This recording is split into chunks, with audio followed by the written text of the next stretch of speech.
Bonjour à tous, bienvenue sur Citrouille et Citron. Suite à la vidéo sur les économies d'énergie, vous avez été nombreux à être curieux de savoir comment est-ce qu'on vit près de la moitié de l'année sans frigo. La vidéo, la voilà enfin, c'était celle que j'étais persuadée d'avoir tournée l'année dernière et que j'ai pas retrouvée nulle part. Donc, on y va. Comment nous est venue à l'esprit cette idée un petit peu farfelue? Tout simplement, il y a quelques années, on s'est rendu compte, en ouvrant le frigo, qu'il était à plus de 80% vide et que c'est un électroménager qui tourne 24 heures sur 24. Donc on s'est dit, mince, c'est dommage d'utiliser autant d'électricité juste pour les quelques ingrédients qui étaient dans le frigo. Ça, c'est la base qui nous a amené à tous les ans éteindre le frigo entre 5 et 6 mois. Globalement, on l'éteint en courant d'automne, donc selon les années, en octobre, novembre, et on le rallume ensuite entre avril et mai. Si vous vous dites qu'il est impossible chez vous d'éteindre votre frigo, je vous invite déjà dans un premier temps à l'ouvrir et à aller regarder à l'intérieur ce qu'il contient. Tout simplement parce que les frigos contiennent beaucoup de choses qui n'auraient pas besoin d'être conservées au froid. Déjà, tout ce qui est fruits et légumes, ça n'a rien à faire dans un frigo. Est-ce que votre primeur conserve ses fruits et ses légumes au frais? Non, tout simplement, ils sont conservés à température ambiante. Si vous mettez vos fruits et vos légumes au frigo, d'une part, vous allez détruire une grosse partie des vitamines et ce serait dommage. Et d'autre part, vous allez détruire les saveurs. Si vous choisissez vos fruits et légumes correctement, c'est-à-dire de saison, cuits à maturité, idéalement locaux, vous allez avoir aucun problème à les conserver à l'extérieur. Si par contre, quand vous ramenez du supermarché ou de je ne sais où vos fruits et légumes qui sont magnifiques, vous les laissez dans votre cuisine à température ambiante et au bout de 2 jours, ils sont complètement pourris. Dans ce cas, c'est qu'il y a eu un problème en termes de conservation précédente, en termes de maturité à la cueillette. Et du coup, ça veut dire qu'en fait, vous avez un primeur qui ne respecte pas ces beaux produits de la nature. Dans ce cas, je vous invite fortement à changer votre primeur, allez voir ailleurs. Tout simplement parce qu'un fruit ou un légume qui a été cueilli à maturité, qui a été transporté correctement, qui a été conservé correctement, il se tiendra longtemps chez vous. Alors longtemps, ça va pas être des mois, mais ça se tiendra très facilement 1 semaine, 2 semaines, 3 semaines, voire plus. Donc changez si ça pourrit chez vous au bout de 2 jours. Un autre produit peut également dégager du frigo, c'est tout ce qui est fromage et notamment les fromages affinés. Les fromages se conservent très bien à température ambiante et c'est d'ailleurs à température ambiante qu'on les déguste et c'est là où ils ont le plus de saveur. Si vous ne voulez pas que votre maison, votre cuisine sente le minster bien affiné ou le camembert bien coulant, je vous invite à tout simplement mettre votre fromage sous une cloche en verre. Ça va permettre d'une part de les garder à température ambiante, à pas prendre de place dans le frigo et à ce que votre maison ne sente pas le fromage.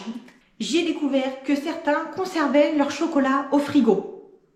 Non, le froid, ça va bloquer les arômes, donc vous allez avoir un chocolat qui va pas avoir les mêmes saveurs qu'un chocolat conservé à température ambiante. Et l'humidité en plus va venir modifier la texture et la couleur de votre chocolat. Non, ça c'est une hérésie, le chocolat c'est une matière noble, prenez-en soin, laissez-le tranquille à température ambiante. Alors pas au soleil quand il fait 40 degrés en été, mais à température ambiante il va se conserver vraiment très bien. Arrêtez, le chocolat au frigo, non. Les condiments comme la moutarde, les cornichons, tout ça, c'est des choses qui se conservent grâce à l'acidité du vinaigre qu'ils contiennent. Ils n'ont pas besoin d'être conservés au froid, au frigo. Vous pouvez les conserver très bien dehors. Dans la majorité des frigos, des Français en tout cas, je ne vais pas m'avancer pour les autres pays, on trouve un ingrédient qui n'a rien à y faire, les œufs. Qui conserve ses œufs au frigo? La majorité. Et les œufs n'ont rien à faire au frigo. Si vous allez au supermarché, ils sont où les œufs? Ils sont généralement à côté des farines, à côté des laits UHT en briques.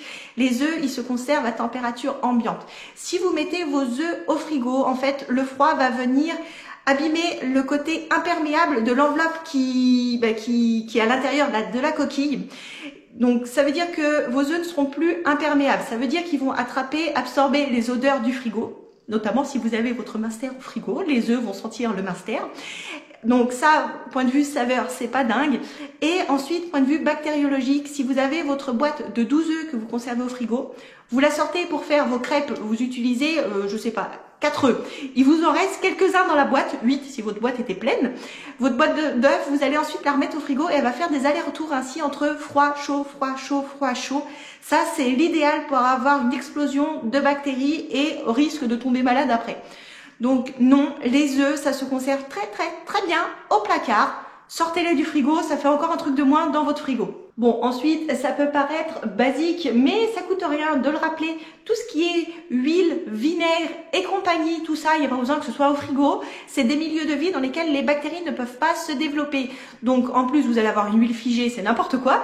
Donc, tout ça, ça va au placard, à l'abri du soleil, et ça se conservera très bien. C'est la même chose pour tous les aliments qui sont très salés ou très sucrés. Donc les confitures, les pâtes à tartiner, tout ça. Vous pouvez les conserver à température ambiante. Si c'est assez sucré, si c'est assez salé, les bactéries ne peuvent pas se développer non plus.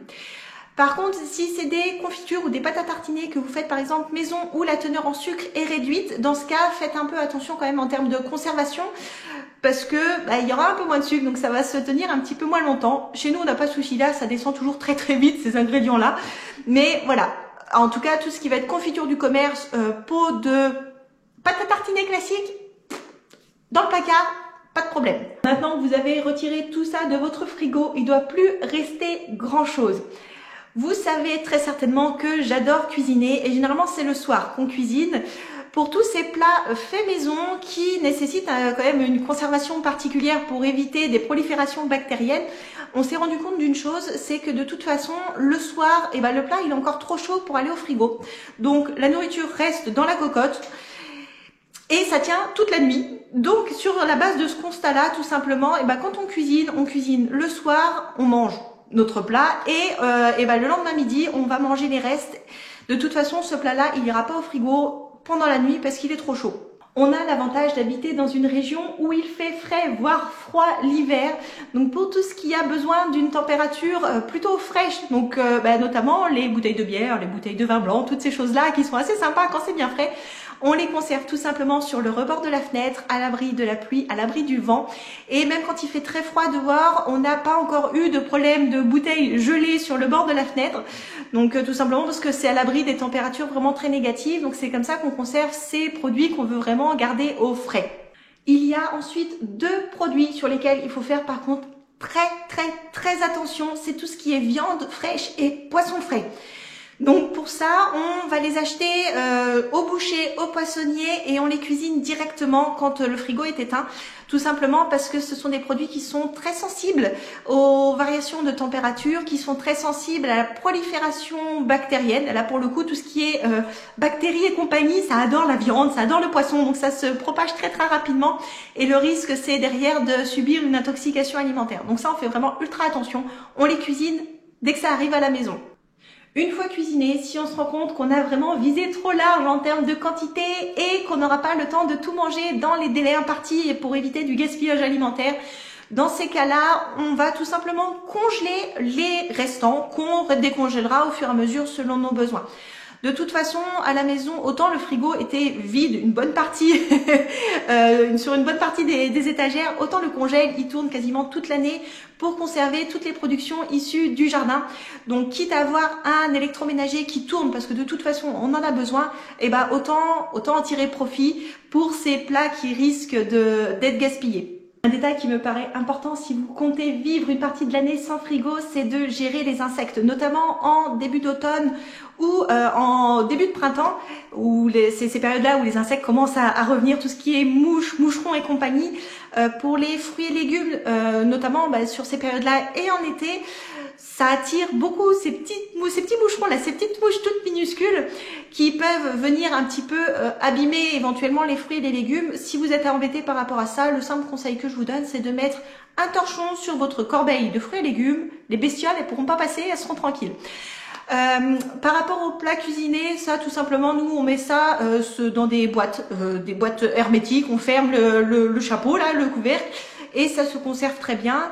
Pour les fromages, donc on l'a dit tout simplement sous une cloche en verre, ça va nickel à la fois pour les insectes, les empêcher de rentrer et à la fois pour empêcher les odeurs de sortir.